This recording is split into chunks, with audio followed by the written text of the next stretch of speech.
On this week's You Can't Comp This podcast, we go to the Hobby Hangout.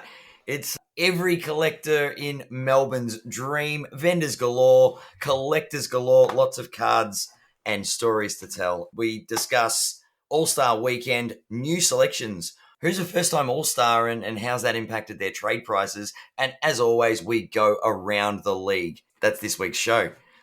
It is.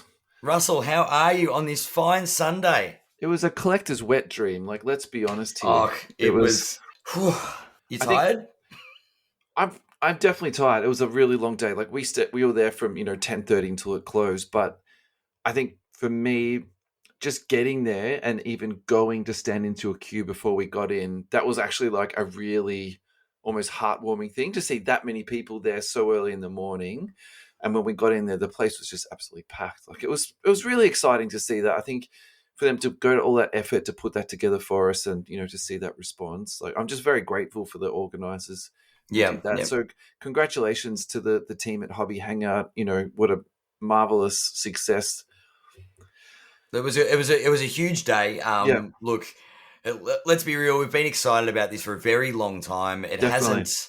It's sort of there was a point there where we didn't think it was going to come to fruition just because COVID threatened to rain on the parade, and given it was the day after, I guess a lot of restrictions had been lifted. Yeah. It was just good to see that everyone was just as excited to sort of get out there and get back to some familiarity as far as the hobby's concerned. And familiarity-wise, lining up for a card convention and having someone drive past screaming out the window, "What are you guys all lining up for?"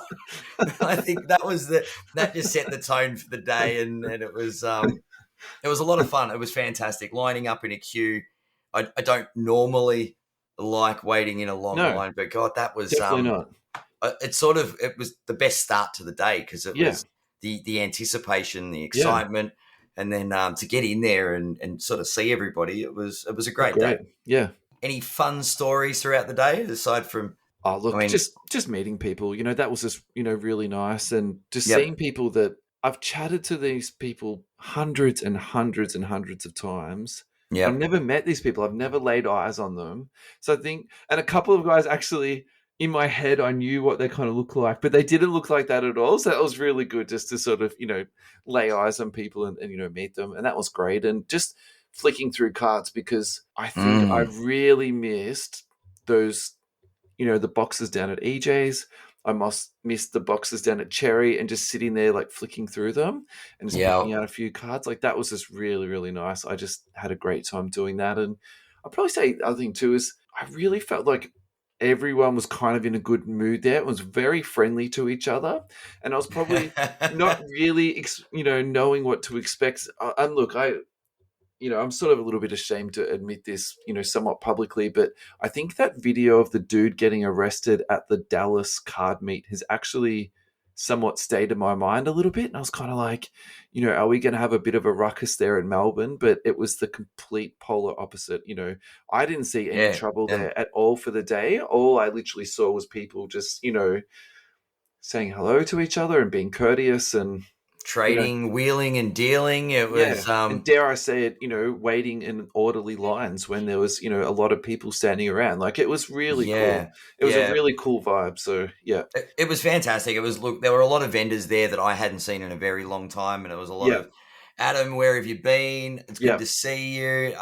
Like there were a lot of different stores. Obviously, Cherry were wheeling and dealing. As you said, EJ's.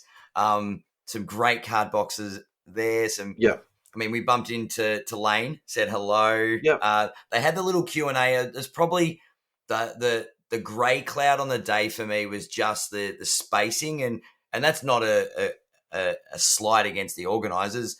You work with the space you're given, but it was difficult to sort of focus on the Q&A stuff because there was no seating around the stage. It wasn't like I guess a Comic-Con or a PAX. For me, having a Q&A or sort of speakers, it would be an off to the side thing. But as I said, it was kind of like it added to the ambience of the day, hearing Grayson poke fun at himself, and Charlie also poked fun at Grayson. Yeah. But yeah, it was really nice to hear all the speakers, seeing all the people. It was very busy early. Yeah. But you're right. People were just sort of forming orderly lines. There was no pushing and shoving. Everyone was really patient. They're like, you know what? We've been through enough. Yeah. I definitely think that it was like a celebration, wasn't it? Yeah. It was like, we've made it through COVID. Like, yeah. And normally you get those angry people at conventions that are just on a mission to get the card they want and go to the shop. And everybody was giving everybody space. It was fantastic. It was, as much as you could. Like, it was quite packed. It was... I didn't throw one elbow. And I can be an angry man at times. Yeah, but no. But it's you're not. There was no pushing to get to the front of a queue.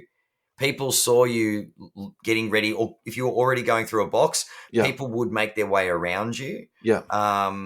Look, there was the one thing I really didn't try was the trading zones. Yeah. Because I kind of didn't see how that was supposed to work. As far as like, if I want to trade cards, do I just sit at a table and sort of sit there with a box? And my card boxes actually had Magic the Gathering on them, so probably a little bit misleading. I was wearing a Kobe t-shirt, so I think that would be confusing for people. I can see that would cause some confusion. You have Lakers cards in a Magic box. Oh look, I was gonna try and find a My Little Pony box, just to confuse them a little bit further. A G.I. Joe box actually for the next one. I'm gonna bring a G.I. that Joe would have box. been popular. Everybody would have wanted to trade with me. That's like I got Pokemon cards, but it was good. Did you pick up anything that was pretty sweet? I did, and it was on the advice of a previous episode we did. Okay. I went and picked myself up, and it was a small purchase, $15. But I picked up a LeBron tribute.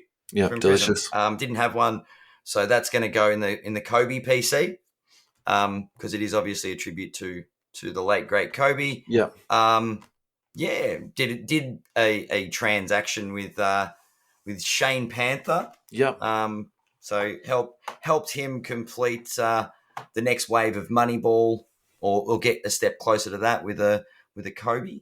Great. Also, sort of trying to get some cards sort of appraised as far as what the ballpark value was. Yeah. That turned into a bit of a sharing experience, showing off different Kobe's with other stall holders. Yeah. Which was that was a lot of fun. But yeah, it was good, and all the while people are sort of showing off these expensive bits of cardboard, at no point through the day did I feel like I had to have both hands on the zips of my backpack. Yeah. Everyone was sort of in a safe, secure environment. Cannot agree with you more on that last part. It just felt good. It just felt really good. I had a great time, and I'm sure they'll do another one. There'll be another. There has to be. Convention. That was too successful not for that to happen again. Look. In hindsight, I probably would have liked to get down to Cherry's trade day the day before. Yep. That was really cool to have like a trade day, make a weekend of it. There are a few people from out of town, so why not make the most of it? But all in all, a fantastic weekend. Yeah. I think with some sort of a little bit of feedback, there'll be a very, very successful follow up to the Hobby Hangout Melbourne. Definitely not the last time. Yeah. I picked up something literally as I was walking out the door, and I'm really stoked about it. I got a Fox Impeccable number to 10 on card rookie, so I'm like, that is going into my PC. Look, I'm very happy about that. That was the card gods, really sort of shining on you, because I know there was a card you missed out on earlier in the day. I'm not going to lie to you, I'm still pretty salty about that, but at the same time, the card gods shone down on you, and we couldn't agree on a price, so we couldn't agree on a price. It was simple as that. Yeah. Yep. And you're like, you know what? Something better will come along, and look what happened at the end of the day. Respect and props to the seller, by the way. This is not like me coming online and talking smoke about him. It's not that at all. It's just no. I am disappointed we couldn't come to an agreement. Do not. Do you know what? You're allowed to be miffed that you didn't get a card that you wanted for the price you wanted to pay, and he is well within his rights to go. You know say what? No. Yeah, no. That's it. I know what I want for the card, and I'm happy to say no. That's right. And you're lowballing me, Gibbo, so go away. No, don't worry. You weren't the only lowballer of the day. I'm not going to call out anybody. Oh boy! I think on that note, Aren't we all renowned for it? I think on that note, let's move around the league. Around the league, there is still a league to talk about. There is. I want to go back in time to last week. It's the Boston Celtics San Antonio trade. It's the trade that featured around Derek White and Josh Richardson. So Okay. I think this has to be said just for the fact that I don't believe the reporting on this last week was clear enough, because there was picks exchange, but they've also got a pick swap. So the pick swap in 2028 is in favor of San Antonio. From Boston to San Antonio is only top one protected. So that means if it's the number 2 pick, that pick goes to San Antonio. So I think now that all that information has now been revealed, this is quite possibly one of the worst trades that... Hang on. Are you sure it's only pick 1? This is what is reported, and pick 1 to 4 protected. Yeah, so that was the 2022 pick. Oh, yep. In 2028, there's a pick swap, and then that is only top one protected. So, like, that's a really high price to give up for Derek White. Like, so I think the interesting sort of subplot or subline of this is that, look, if you guys don't know this by now, I'm going to publicly say it. I'm a Bill Simmons fanboy. I used to read his articles when he used to put them up onto his own website. This is before he was at ESPN, and then now he's on the Ring. We all know what happened, how things ended at ESPN. But anyway, good for him, man. Like, talk about landing on your feet. But look, outspoken man. I think he's great. If you don't know my love for Bill Simmons, well, then you probably also don't know how much he loves the Boston Celtics. And he's a one-eyed. Everybody has their flaws. Let's be real. And he was like saying how high he was on Derek White because he moves in all the right spots and all this sort of stuff. But if you have to give up the number 2 pick for Derek White, like, you are not going to keep your job. His observation was that, well, it's probably a general manager trying to keep his job now because in 6 years' time, he doesn't care. He's most likely not going to be there. I think that's a really interesting subplot that is probably not, discussed enough. So, but that's the thing. The subplot is my job's on the line. If in the next couple of years we're not successful, we're not looking at 2028 yet. Yeah, we're looking up to 2025, and in the next few years, if we don't really sort of have a good playoff run, we're in a lot of trouble. But I still think there still has to be someone, held accountable to kind of say, look, this is not a good trade. Like, this is not going to help the Boston Celtics. Like, where's ownership on this? Are they just happy with the win now philosophy, or? I don't know. Anyway. But if there's all right, so the counter to this is if they are putting these big runs in and the Spurs are a little bit more successful, what are the chances that the pick just happens because neither of them are in contention for the number 1 overall pick? I just don't know. Like, it's a big what if, right? They could absolutely tank for it, but now they know that they shouldn't tank in that season. Well, no, you definitely cannot tank. Like, you really want to make the playoffs because if you're giving, even if you're giving a lottery pickup, like you can't afford to do that. Yeah, it's a very high price to pay for, for somebody. So. Yeah, anyway. but this is sometimes, and I'll just play devil's advocate on a minor sense. Yeah, sure. You're trading a player for a pick, right? Effectively. But the pick is an unknown quantity. Yeah. That pick is an unknown quantity, a roll of the dice. Yeah. It could be anything. But it could be Ja Morant. Could be. It could be Anthony Bennett. I'm saying there's 2 ends of the scale here, whereas Derek White is a known quantity. Okay. So they know what they're getting. And look, that's fine, but still, like, I don't think, and I know you're just being devil's advocate, but would you really say to me, yes, I would trade Derek White away to lose the chance? No, I'm not Bill Simmons, and I'm not that high Anthony on him, Bennett or Ja Morant. You know what I mean? Like, I feel like the risk, Yeah, I mean, that's the thing. Well, there we go. We won't even bring Morant and Bennett into it. We'll say, which Ball brother do you end up with? right? You could get one of 3 Ball brothers, one of which is not in the NBA.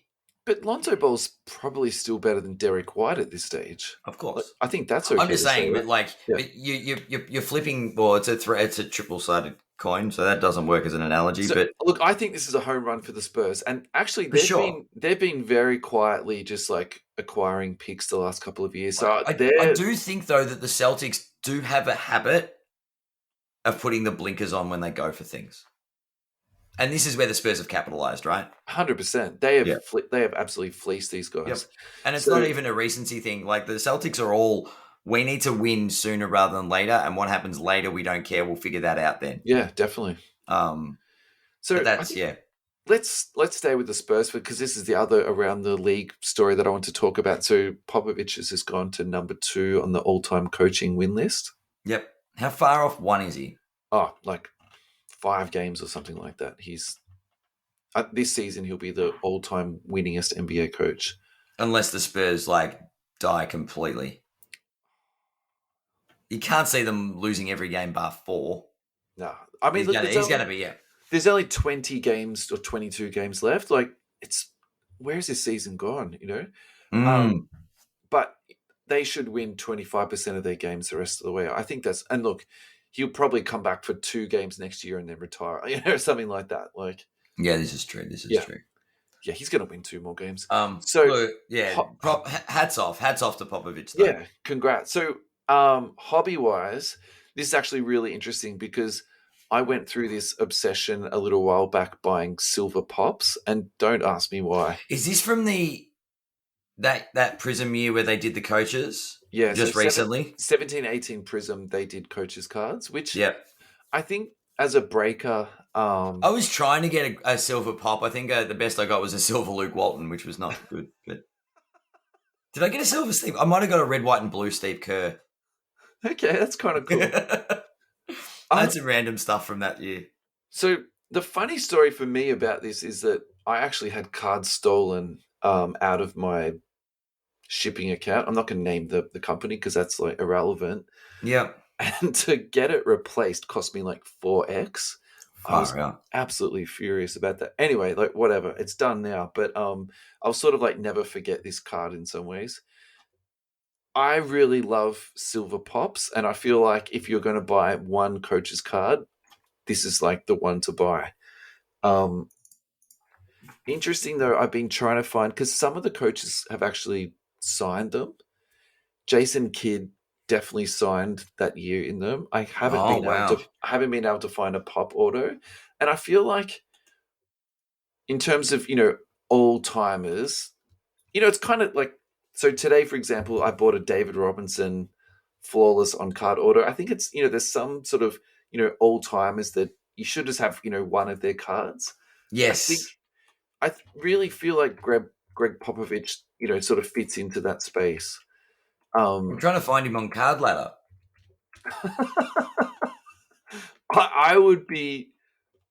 He's not on Card Ladder. I was going to say I would be shocked if he's on Card Ladder. He wouldn't get enough traffic for it. Let's go. Let's go to a quality website that we can rely and trust in. He's the type of dude. 130 point Greg Popovich. He's the type of dude that wouldn't sign. Can I be honest with you? Some guys are just like, I'm not signing. He would be like one of those guys. This is super interesting. There's one on eBay at the moment in an auction, 2 of 25. It's the Mojo. It's currently at 78 USD. That's actually that's not insignificant. All right, so completed listings. I've just gone on to 130 point and just put in Greg Popovich. Talk to me. All right, so there is a recent sale this past Friday. Yeah, Greg Popovich, San Antonio Spurs signed, autographed, PSA slabbed business card. He doesn't sign. $199 USD. Wow! Oh wow. 2012 13 hoops. Oh my god. Fast break Prism. 1050 US. I can't believe there's another signed index card. He doesn't sign, man. So yeah, that's why people are paying like $200. Wow. Oh, look, the red, white, and blue sold for 13 US. Yeah. Yes. Anyway, yeah. So he doesn't sign. The best you can get is a business card that's been signed by him. It might be the same one that's doing the rounds, but So yeah. look, I think, yes, we're talking about Greg Popovich cards, but I suppose, are we giving people advice to buy Popovich, like to flip and Look, make a I don't profit? think we're advising anybody to go No. and buy Greg Popovich. I think this is a real appreciation for the man Yeah, who is exactly. like the one, if not the greatest NBA coach in history.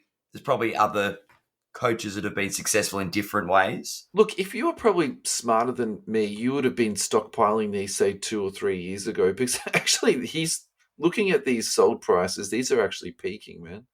This is probably the perfect time to sell. When he gets the record. If you've got any, if you've got just if you've stockpiled pops and you're getting Spurs in PYTs and prison breaks, ask for your coach cards. This is your moment now. Hopefully, they were sent out if you went into cherry breaks. $20 for your. Oh! All right. Sunday, the 23rd of January. Yeah. I'm going to open this up. eBay. 2004, 2005 tops total. Greg Popovich signed autograph. Okay.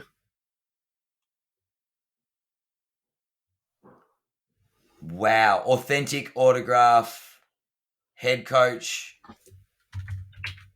It's PSA or SCG authenticated. SGC, yeah, authenticated. That's fine. Look, SGC is not PSA, but it's still legit. That's fine. Aren't they sort of renowned for, I suppose, the vintage stuff? Yeah. So this is. I was going to say, I don't think it's that young. They're not new kids on the block. That's fine. Look, you're not going to get your top dollar back. $261.85 US. Okay. So if you are a Greg Pop, if you want that stuff, it's probably not going to be out of the range, the realm of possibility, but it's not easy to find something autographed by Coach Pop. Yeah, I think that's going to go into my sort of long-term hit list. Getting something signed by Popovich? I think so. I was going to maybe we'll just go to the trip to the States and just stalk him for a bit or something. Go to some wineries and hope he turns up. That's it. Just pretend we don't know who he is. Let's stay on our Spurs flavor. Oh, it's Spurs week this week, is it? Look, I have to admit, I've been very critical of large media outlets only talking about LA and only talking about Boston. So I'm all about talking about the small market. So our major topic of today we wanted to discuss was first-time All-Stars. And yes. Considering how much love we're giving to the Spurs now, let's start with Dejounte Murray. Dejounte Murray, look, very, very, very deserving All-Star this year. Yeah. He has been setting the world on fire. Yeah. I actually don't have his stats in front of me. The only things on card ladder, though, card value-wise, he's setting the world on fire in the card world as well. Yeah. So he has had a massive spike, and you can literally see the line where it just went up in a vertical. So that was the 1st of February. He just absolutely spiked. I wonder if that was around his All-Star announcement. You can see him trending up a little bit. There was probably some people that were anticipating it. Yep. Yeah. But recent comps, you're looking at the Silver Prism for a PSA 10. And look, people wouldn't have graded a lot of his stuff. But last PSA 10 was sold for $812.50 US. Yeah, so that's the silver. The pop there is 123. Yep. So what have we got? He's up 127%. Wow. Yeah. All right. So pop of 218 for his base card. Still not a slouch. It's dropped a little bit. Most recent sale 145 on the 6th of February. So he's up almost 40%. Yeah. For his base and up over 100% for his silver. Obviously being an all-star, first time all-star and having a tremendous season is showing some love in the hobby. Yeah. So what's your sort of feelings on him now in terms of buy, hold, sell? Where are you at with that? hold if you've got it. Yeah. Look, I don't think the ship sailed for buy, but this is saying that there is a market for him. If he stays in San Antonio, that market might not grow. But geez, he's if he goes elsewhere and goes to a big name team, this might just be this might be a very good time to buy. Yeah. But I don't know what his contract status is. It's probably while he's in San Antonio, and look, no offense, I love the Spurs. I love the Popovich system, but the Spurs are not renowned for having, I suppose, big value cards in the hobby. Yeah. Kawhi, he's not a big. Well, I guess he's not much of a personality, so like social media wise. He's a fun guy. What are you talking about? And what a laugh. But yeah, like Kawhi, even when he was like when he won his first Finals MVP, didn't really get a lot of love hobby wise. Like San Antonio, just might be a little bit. I don't know. I don't know what it is. Everyone that loves the Spurs doesn't seem to. It just doesn't seem to reflect in the market. Doesn't matter how good the Spurs are going. Like their hobby value isn't sort of reflective of their quality as an organization. Yeah. That's probably the nicest way to put it. But yeah, so look, this little spike, I think it'll taper off again. But look, end of the season, come all NBA selections, he might be named again. He ends up if he gets the DeRozan treatment and ends up at a big franchise, this guy goes through the roof. Do you reckon? Yep. He is a top. He's going to be a top 2 dog wherever he goes, right? Yeah. Now, obviously, being a guard, there's a lot of competition in a lot of areas. It limits where he might go. But as I said, if he goes to a big franchise, I think he could be in for a massive spike. Yep. But the All-Star selection definitely gave him a bit of kudos there for being a first-time All-Star, as you saw with that spike. Yeah. Thoughts? So just to clarify a couple of things you said. So he is in the first year of his extension. So he's still got. Sorry, I'll lie to you. This is the second year of his extension. He's still got 2 more years after this. It's 16.5 million and then 17.7. Yep. So that's a bargain. The Spurs have got him at a bargain price. Yeah. So my recollection was that he had a season-ending injury, and I think he did an Achilles. Yeah. Was it an Achilles? I know he got injured. I was really high on him in his rookie year. Yeah. And he looked good from what I saw of him, and then it's sort of, I know he got injured. So my feeling about this guy is that he was actually added as an injury replacement, which, you can sort of look at that, one way or another, but you can also say too that, maybe that just means he was added to the team, 1 year early, because realistically, I probably think there's going to be 1 or 2 guys on this list that don't make it next year. And then, yep. So long as he sort of keeps up that play, you would expect him to come back again. In terms of buy, hold, and sell, like right now, I think now is when you're looking to sell. And what you would probably expect to see is after the All-Star break, a month afterwards, you'll see him like taper off a little bit. So if you're looking to, buy now, unload what you've already got in your hand, and then rebuy back into the market in a couple of months, that's definitely something you can look at doing. Yep. In terms of buying for long term, I think you just wait even 3 or 4 months, because as we sort of go through that normal period of, cycle that we do, they're not going to make the playoffs. Then they're going to have no time at all in the spotlight. If you really do believe in Dejounte Murray and you think that, this guy is going to do well, this is something you should, definitely be, researching now and sort of use this next 4 months to buy into, because I think a prospect like this is actually definitely worth looking to more than you would have been looking to 12 months ago, because he had that extended period of injury and you can clearly see that he's rehabilitated from that and he's come back from that, as strong as ever. So I think for me, that's, really reassuring. Yep. I think that part that you said about him being in a small market is definitely true. But something like being named to the All-Star game changes the narrative of this player. And this is actually why I wanted to do this topic with you this week, because I think there's going to be some guys who are going to really have essentially a spotlight, shone onto them. And Dejounte Murray is definitely one of them, but the one that's we'll talk about this a little bit more obviously in a second, but Darius Garland. I think Of for course. me, he's the biggest winner, because I'm finding this a little bit almost infuriating this year, is that Cleveland is playing amazing. They're playing entertainingly, and this guy is just like balling out. Like, what else can he do? And it's almost like he's still not getting, any hobby love. So maybe this is going to be like, the weekend when people are like, okay, radio, who is Yeah. this Darius Garland guy? And I don't even really collect cards, but I want to get some Garland. So, and I probably feel the same way about Murray too. So, Yeah. I'd be very cautious buying now, because I think what you're going to see is, he might peak a little bit more, but it's going to definitely trough down. So if you're in for the long haul, I'd probably just say wait a month or so.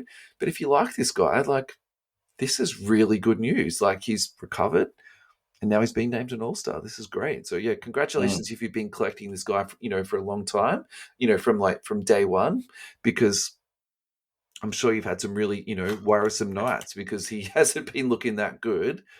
Yeah. He has been injured, and that's a horrible feeling when like your PC is kind of like crumbling in front of your eyes, like when you're looking at card ladder. Like, so It was pretty funny because I was gonna actually sneaky collect him, and then he got injured, and I went, no, I'm not taking this punt. Yeah, and that's fair enough. And like I've got a few things of him, but I definitely didn't go hard. He did an ACL. What did I say his injury was? Achilles. Yeah, ACL. Yeah, it's tricky. I just think I needed get to triggered scroll by down. ACL injuries. Okay. Just because I follow AFL. Like that's the career ender for the AFL. Sure. Do you know what I mean? Like rehabbing from a knee injury like that in footy. I'm a terrible person. I should have been laughing at people's it's not funny at all. I'm sure they'd laugh if they knew you were laughing about their injuries. I'm not sure why, but can we segue into Garland? We can certainly segue into Garland. Yeah, let's do Garland, man, because we've already started to talk about him, and look, we've also spoken about this guy. We have. This is not the first time we've talked about Garland on this pod. Like, I'm a league pass nerd, and he has just been awesome. Second segue for the night: Indiana Pacers on League Pass are just insane at the moment. They are so young. They are so exciting. They're like scrappy. It's fun. It's a lot of fun. Yeah, and Halliburton is just like playing like a bat out of hell. So if you've got League Pass, even if you watch the recap, you've only got 10 minutes, spend 10 minutes checking out Pacers on League Pass. They had a game the other day against the Wizards. It was just like, it wasn't the best quality game ever, but geez, that was a fun game. That was a really fun game. But that's what you want to watch when you're on League Pass, right? You want some fun. Yeah. Sorry. Okay, back to Garland. Garland, there we go. We're back. Segue too. Yeah. So over the last 3 months, he's up 48%, which is really interesting in some ways, because I feel like a few months ago we were kind of like, this guy's rising. Mm-hmm. Have we missed the boat? But clearly we haven't. No, and this is the thing. Like he's no, I think he's just going from strength to strength, and it's definitely showed that he is still in the last 3 months. He's even up 20%. So yeah, like anyone that thought they were jumping off through the dip in early to mid January, clearly a lot of people jumped back on once it was announced in the All-Star game. So I think the question with Garland is not so much buy, hold, and sell, is what do you think this guy's peak is? Because at the moment, his silvers, PSA 10s are selling for the sort of the 450 mark. So they are certainly on the rise. They're almost up 50%. He's on a team that's playing really well. He's on a team that, if they keep playing at this current rate, if they only get to the second round, in some ways they're underperforming. No way. If the Cavs get out of round one, that is a huge win for them. Yeah, it's huge. But I'm saying this, and I'm not saying that if they only get to the second round and that's you mean a reflection failure on him as a player, or no? But I'm just saying the way that the Cavs, how well the Cavs are playing at the moment, they really should go to the third round. Sure. Right? And I'm Sure. not saying that as a criticism. I'm saying these guys are balling out. These guys are playing. They're playing at such a high level. But the other thing was preseason. I'm pretty sure. No, I would have even picked these guys to go to the playoffs. Oh, look, that's the thing. Like, I had them in the bottom three in the East. Yeah. I think a lot of people would have.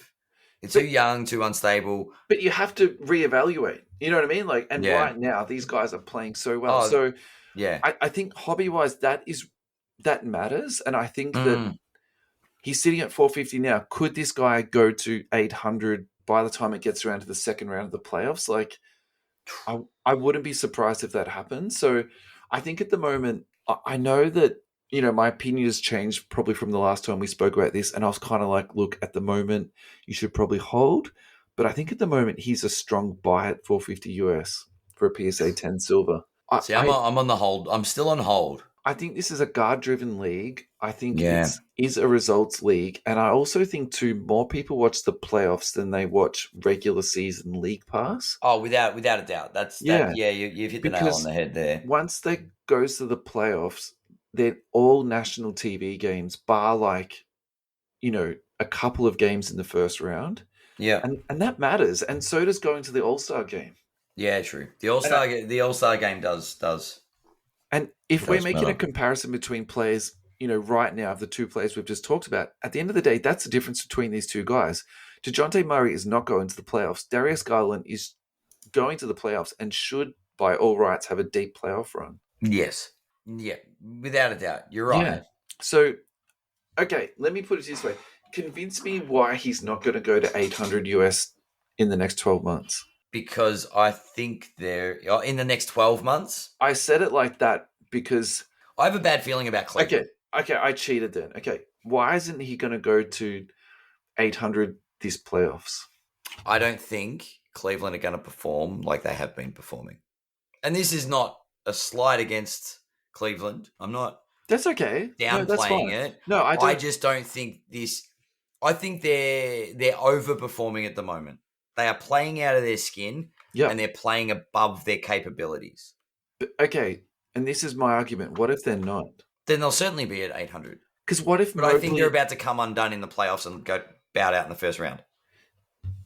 Mobley is a really good basketball player. Garland has proven that he's almost a Chris Paul type, savant. Yep. And maybe we spend so much time thinking about LaMelo Ball and we spend so much time thinking about Zion Williamson that we're not watching League Pass enough and we're not watching Cleveland play. Do you know what I mean? Like, okay. And this is also a future podcast I want to do. Who are the players that are right in front of us but we're not looking at or we're not talking about? So maybe this is the person who should be on the top of the list. Like, is Darius Garland actually the man and we're just not giving this guy his dues? That's very possible. Yeah. I'm trying to find the standings. All right. So they're sitting fourth at the moment. And how many games out of first are they? Because this is the important part. I reckon they're like 2 games out of first place off the top of my head. 2.5 games out of first. Yeah. See, this is the thing, right? So, all right. So 5th through 1st are separated by 2.5 games. Yeah. See, the East is loaded and the top of the East is like really close. But this is where my concern lies. Sure. Hit me. Ready? Yeah, hit me. If the playoffs start today, the Cleveland Cavaliers, and I'm not even going to say might, I say get bounced by the 5th seed Milwaukee Bucks. Yeah, that's brutal. Giannis dominates that series and Milwaukee sweep it. Cleveland go into, they're just the same Cleveland they were playing above themselves. Congrats, they made the playoffs. Not saying that's going to be the narrative, but Giannis in the playoffs turns into a beast. Yeah. They've got Ibaka, which is going to work out in their favor. I feel like Milwaukee are preparing for their run. They're timing it. Let's be a little bit more lenient. And who else is on a tear and say they go up a little bit? and move into the 3rd seed, they play the 6th seed Boston Celtics. The East is a lot deeper than it used to be. Yeah, the East is like really, really and good. And you know what year. the funniest part there is? You've got Toronto are probably the easiest mark in the bottom half of the East, but the 8th seed are the Brooklyn Nets. How funny is that? You'd be like, yes, we're like the number 1 seed, and then you're facing up against Durant. Well, it was like last year when I'm sure there were. If Davis doesn't get injured, that Phoenix LA series last year was Phoenix going, we had the best season ever. What do you mean we're playing the Lakers round 1? LeBron and AD, thanks a lot. Okay, so I'm just going to take a step back, and now I'm going to play devil's advocate. What if Cade and Jared Allen just bottle up Giannis? And what if Drew Holiday can't keep up with Garland? And he gets to any spot he can on the floor, and he makes 40% of his threes, and he just, he floor generals. I'm going up this guy's not going to 800 based on the playoffs, because the narrative isn't how good Cleveland are, it's how bad Milwaukee was. Yeah. They don't ride the headlines. I feel like them making the playoff is their headline this year. Yeah. I'm not doubting that $800 this time next year is very possible. Yeah. But by the end of the season, I feel is doubtful. Okay. Yeah, look, and that's fine. On that advice, then I'm also saying he's a buy. Yeah. Because I'm saying in 12 months, that's where that price is going to be. Yeah. Look, I bought some Garland today, and to be honest, I'm sitting here bidding on eBay as we're speaking, because I'm perusing through some stuff on eBay as you're talking. And this is what happens when you get to sift through dollar boxes and $5 boxes for a whole day. The obsession is real.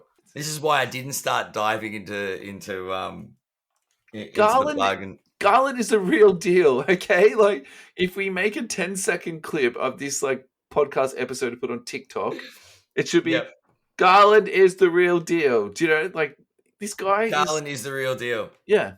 I believe Giannis has something to say about that. But no, I think we're right. You're spot on. The kid's got hops.